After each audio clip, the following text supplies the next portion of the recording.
बेटी का इलाज किस प्रकार करोगे? लखन राजा को प्रणाम कर बोला, महाराज, मुझे एक रात अपनी बेटी के साथ ठहरने की इजाजत दीजिए, तभी मैं किसी नतीजे पर पहुंच सकूंगा। एक बात और महाराज, मैं बिल्कुल एकांत में राजकुमारी के साथ रहना चाहता हूं, तभी मैं अच्छे से ध्यान लगाकर राजकुमारी जी की बीमारी का पता लगा पाऊंगा। लखन की आत्मविश्वास भरी बातों से राजा के मन में हल्की सी उम्मीद जागी। उसने लखन को रात में राजकुमारी के साथ एकांत में रुकने की इजाजत दे दी। राजा की इजाजत मिलते ही लखन राजकुमारी के कक्ष में गया और उससे कुछ दूर एकदम चुपचाप बैठकर उसे देखने लगा। जैसे ही रात के 12 बजे का समय हुआ तो अचेत अवस्था में पड़ी हुई राजकुमारी के मुंह से सांप बाहर निकला और महल के परिसर से होता हुआ जंगल की ओर चला गया। ये सब देख लखन दंग रह गया। वो बिना कुछ हरकत किए चुपचाप वहीं बैठा रहा। जब रात का आखिरी पहर खत्म होने को आया तब वो सांप वापस लौटा और राजकुमारी चंद्रकला के मुख से होता हुआ पूरा उसके अंदर समा गया। दम साधे लखन ये सारा माजरा देखता रहा। सारा माजरा देख उसे समझते देर न लगी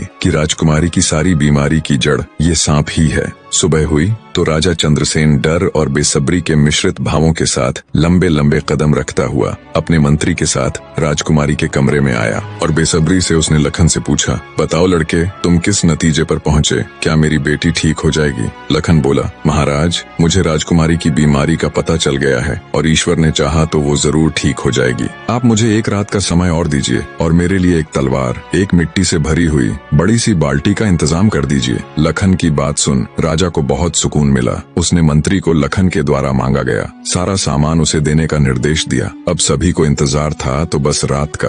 राजकुमारी को सांप के चंगुल से मुक्त कराने के लिए लखन रात्रि के आने का बेसब्री से इंतजार कर रहा था। पूरी तैयारी के साथ हाथ में धार धार तलवार लिए लखन राजकुमारी की ओर निगाहें गढ़ाकर उससे कुछ दूरी पर बैठ गया। जैसे ही राजमहल के घड़े ने रात्रि के 12 बजे का घंटा बजाया, वैसे ही फुंफकारता हुआ सांप राजकुमारी के मुख से निकला तो उसके इंतजार में बैठे लखन ने अपनी धार धार तलवार से उस पर तेजी से ऐसा वार किया कि तुरंत सांप 2 टुकड़ों में जमीन पर बिखर गया। लखन ने सांप के दोनों टुकड़ों को उठाकर रेत से भरी बाल्टी के अंदर दबा दिया और सुबह होने से पहले ही बाल्टी समेत मृत सर्प को जंगल में ले जाकर उसे आग के हवाले कर दिया और वापस राजमहल लौट आया। तब तक सुबह होने का समय भी करीब हो चला था। राजमहल जब लखन ने राजकुमारी चंद्रकला को जगाया तो हमेशा अचेत अवस्था में रहने वाली राजकन्या तुरंत उठकर बैठ गई, क्योंकि अब उसके अंदर से वो सर्प निकल चुका था तो उसका प्रभाव भी खत्म हो चुका था। राजकुमारी उठते ही हैरान थी।